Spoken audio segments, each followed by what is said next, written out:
Welcome to Scaling for Success. We are here talking about operations, and I'm super excited to be talking to Katrina Scarlett, who is a customer experience strategist, which when it comes to operations, we work so well with.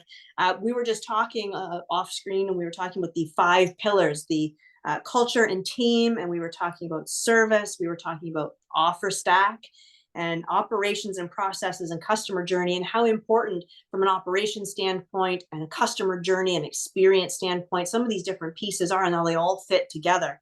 So Katrina, welcome. Why don't you give us a couple of little sentences about what it is you do before we hop into the questions? Yeah, so hopefully really concise here. I work with authors and coaches to help them increase and expand on their customer experience efforts so that they are improving client retention, client satisfaction, improving their monetization efforts, and then all in contrast with that, helping to increase their profit margins, expand their revenue and growth, and then also expand the impact they're having in the world. All that is extremely important. So thank you. And I know you and I have worked together a little bit, and so I love that you're graciously giving us some time today. Let's talk about strategies for growth. What do you think the top 2 or 3 might be that really work for your audience? So I think honestly, the first one is it's listening to comprehend. So I talk about this quite a lot in the sense that a lot of business owners say they listen to their customers, but listening and comprehension are 2 very different things, right? Listening is just like, okay, I'm taking in what you're saying. Comprehension is when we're actually digesting what you're saying and we're considering how we can use that information to improve or make changes, right? So actually like having a conversation with somebody and taking in the information and comprehending what it can mean to us and how it can help us make improvements, scale, change, adjust, whatever it might be. And right now, I see a lot of businesses doing a great thing. Lots of customer feedback forms, lots of surveys. Like I probably get asked like 10 times a week to complete a survey. There are very few businesses, especially when we talk about like the online space and the smaller business, like coaches, consultants, strategists, authors, etc., that actually take the time to implement and utilize the information that they're given. So they take in the information, they read it, but comprehension is the digesting to then want to take action. So that would be probably that would probably be the first one. The second one is I like to recommend that people are always, whenever they're needing to make a decision in their business, so whether it's about a new product they're creating, a new system they're implementing, a change to policies, maybe whatnot, I always recommend that they ask the question, how does this decision support the business and our customers? Say that again. How does this decision support the business and our customers? I love it. Because a lot of times we make decisions based solely on the business.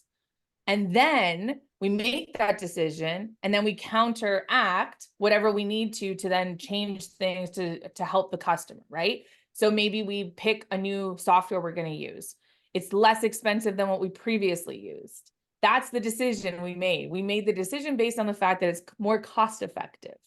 And then we have to reactively adjust for now how that changes things for the customer, right? Maybe now it means it's 4 or 5 extra steps for them to book a call with us, whereas before it was only 2 steps, right? So now we need to change how we communicate and how we navigate them to take that action, right? But now we're making it more friction-based for the customer because now we've introduced more steps. So if we're making decisions that are in support of both the business and the customer, then we're ideally making decisions that are only going to help elevate or continue to offer the same great customer experience and service we already offer versus making decisions at the detriment of the customer. Sounds like there might be a story around that one.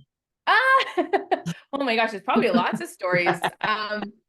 Honestly, I feel like I could probably pull out a story here, but I think it's more in what I've noticed in interactions I've had with clients I've worked with. The first decision when they need to make a change it's usually around revenue. It's usually bottom line based. And when a bottom line decision needs to happen, right? Maybe expenses are too high right now, profit is low. They immediately go for things that are focused on the business, right? Versus considering the customer. And so I did have a client once who completely changed their entire tech stack because they felt they were invested in all of the more expensive things and they could get away with, instead of ActiveCampaign, a free MailChimp account. Instead of using, I think they were using Samcart for checkouts. Instead of using Samcart, they could just send checkout pages from Stripe and avoid that cost, et cetera, et cetera. And they blew up their business by making all of these decisions. Customers left like at a rapid pace because it was now not easy to do business with them. And they couldn't see it for themselves because they thought that they were making great changes, but what they were only doing was making great changes to their bottom line, right? And instead, they were actually making their business more difficult to work with. And as we talked about in the previous video, one of the biggest desires of customers is the convenience and ease of which it is to do business with you. So that less friction point is so important.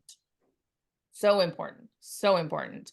So I think that to me is probably like, so that would be number 2. And then number 3, and this kind of encompasses, I think, a few things, is to regularly, not just once in a blue moon, regularly do quality assurance tests on your own business processes and procedures. So like we'll do this on behalf of our clients. I'll come in and I'll act essentially. So this is calling on my old hospitality resort and hotel background. I'll come in and be a secret shopper for you. I'll come in and I will purchase your products. I will go through your call booking process as if I am a client. So like your team doesn't even know that I'm helping you. I'll come in and I'll see where all the barriers are, where all the friction is, or hopefully where all of the great successes are, right? And I'll go through all those steps with an objective eye, because sometimes, like if the business owner is the same one going through and, rereading emails and whatever, they're too close to it. They don't necessarily see things that are evident, but there's a big mindset in the online space of set it and forget it, which like gives me hives when I hear that term, because there's no such thing as set it and forget it. Like, yes, you might be able to set up a process or a system for, say, ideally longevity, but you still need to review it every 6 months, even every 3 months, maybe, especially when we're talking about customer-centric processes or customer specific processes and procedures. So maybe that's a nurture sequence for your emails. Maybe it's, the automated reminders after they book a call with you. You still have to review those to A, make sure they still work, and to B, or two, A, B, make sure that they're still on brand. Yeah. Right. A lot of times, and as the business grows and changes, like things shift. Tech stack shift. Like I think it's worth repeating what you just said. You've got to do it on a regular basis. Regular can be different for different processes, but you do need to double check. Does the link work? Is it broken? Is it branded right? Have you evolved? Is it now not, it's not one person because you've evolved and that customer service or that sales department is 1 or 2 people. Now it's 10. And now you have a different system, but they all go out with the first person's name. And so that doesn't work. And so you're creating confusion. You're creating friction points. Sorry, I could go off on a tangent on that one. No, and so I know you like the story, so I'm going to tell one really quickly. I helped a client a little while ago who, sorry, I have a frog in my throat all of a sudden. And I went through and was auditing a bunch of things for them. And so I went through and I was trying to book a call. And they had probably, I think, 5 or 6 areas that could get you to booking a call. And every single one of them, I'd hit dead links. And I'm like, how long has it been since these links aren't working? They're like, they should all be working. I'm like, well, when was the last call you had booked? They had a call booked for like 4 months, but nobody had noticed because they changed from Calendly to Acuity, but nobody went and updated the booking links on all of those points of call to action. So for what we could figure, it had been probably about 3-4 months since that change had been implemented, where like the Calendly stuff actually stopped working and they fully switched over to Acuity, but nobody in the team went through the process of updating all those different emails and their nurture sequences, those different web pages, etc. So it was even on like the bottom of some of the PDF assets that they had sent out as an opt-in, right? So then you talk about using something like, okay, well, let's use a pretty link. So it's, yourbusiness.com, book a call. So it doesn't matter if you change a system here or there, you can just redirect a link if you're putting it out there for a place of longevity, right? Yeah. So like that's a perfect example of, if they didn't go ahead and either audit themselves or have somebody like me go through and audit that, it would have continued to be that way. Yikes. Business And killers. yeah. I was saying, operation first, that probably kills you. It really does. It really does. But this does lead into really my next question for you, which is, what are the top two most common challenges then that you see? Is it things like people had no idea this link, that link wasn't working? Yeah, so I think the first one I'm going to say is that they assume that what used to work is continuing to work or will continue to work. And I actually mean that in a pretty broad scope, in the sense that systems and processes that you have in place may be broken and you don't know it because you're not auditing things. The other is that as you begin to scale in your business, some processes and systems and tools that you've had in place in past may no longer fit the need of what you have as you scale and grow, right? So we can talk about things like your checkout process, right? If you have multiple products now that you're selling, well, it may not make sense to use something like Thrivecart where everything's an individual checkout experience.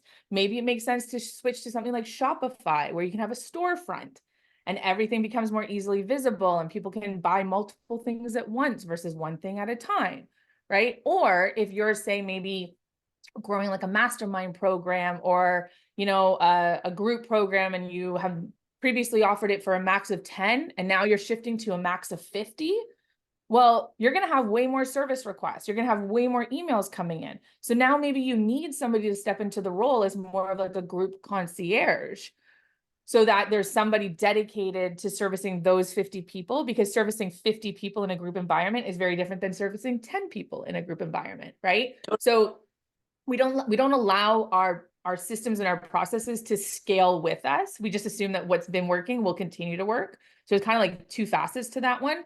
The other thing I see happening a lot that really doesn't sit well with me is businesses doing what they see everybody else doing or what everybody else is telling them to do, rather than staying authentic to themselves and their audience and the needs of their customers. Right? So you've got a lot of people. Object syndrome. Yeah. I saw it. I have to do it.